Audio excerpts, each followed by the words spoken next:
उमर शहजाद ने मदीने में निकाह की वीडियो शेयर कर दी। मारूफ अदाकार और मॉडल उमर शहजाद ने मदीने में निकाह की खूबसूरत वीडियो शेयर कर दी।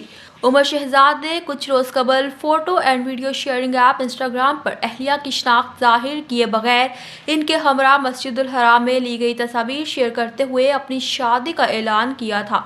उमर शहजाद की अहलिया के हवाले से इंकशाफ हुआ कि वो इंस्टाग्राम इन्फ्लुएंसर शान से लोधी है और इस बात की तस्दीक शान से लोधी ने खुद अपने इंस्टाग्राम अकाउंट पर भी की है।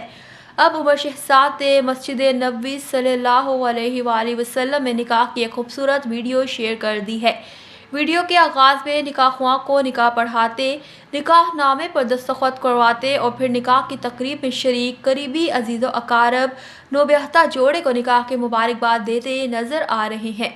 उमर शहजाद ने ये वीडियो शेयर करते हुए कैप्शन में लिखा कि निकाह का सफ़र मदीने से शुरू किया और इस सफ़र में आपकी दुआओं के तलबगार हैं।